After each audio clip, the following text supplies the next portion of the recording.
નમસ્કાર મિત્રો, હું છું ગોપાલ ઇટાલિયા. છેલ્લા 20 દિવસથી ભાજપની સરકાર એટલી હદે ફાટી પડી છે, એટલી બધે ડરી ગઈ છે કે રોજની 5-5, 4-4, 10-10 એફઆઈઆર આમ આદમી પાર્ટીના કાર્યકર્તા ઉપર થઈ રહી છે. ગઈકાલે રાત્રે 2 વાગ્યે કોડીનાર પોલીસ દ્વારા, સુરેન્દ્રનગર જોરાવરનગર પોલીસ સ્ટેશન દ્વારા અને પોરબંદર પોલીસ દ્વારા અડધી રાત્રે આમ આદમી પાર્ટીના કાર્યકર્તાના ઘરે જઈ ધાકધમકી, દાદાગીરી, ગુંડાગીરી કરી. ગઈકાલે સાંજે 5 વાગે ખંભાળિયા પોલીસ દ્વારા ખંભાળિયાના આમ આદમી પાર્ટીના કાર્યકર્તા ઉપર પણ ખોટી રીતે એફઆઈઆર કરવામાં આવી. પરમ દિવસે જેતપુર નવાગઢમાં એફઆઈઆર કરવામાં આવી.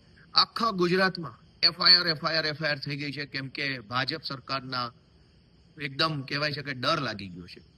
અમારા દ્વારકા જિલ્લાના ખંભાળિયાના આમ આદમી પાર્ટીના કાર્યકર્તાઓને ખોટી રીતે પોલીસે ધરપકડ કરી એના મોબાઈલમાંથી ચૂંટણીનો ડેટા કઢાવવાની દાદાગીરી કરતા હતા. અને એટલે હમણાં અત્યારે આજે 1 તારીખે બપોરે 2:30 વાગ્યાની વાત હું કરું છું કે ઈશુદાન ગઢવી પોલીસ સ્ટેશન ગયા તો પીઆઈએ અત્યારે એમને પણ પોલીસ સ્ટેશનની અંદર ધરપકડ કરી લીધી. અને પીઆઈએ સ્પષ્ટ શબ્દોમાં કીધું કે ભાજપની ઓફિસમાંથી અમને સૂચના આવી છે કે હવે બધા જ આમ આદમી પાર્ટી વાળાને એરેસ્ટ કરી લેવાના છે.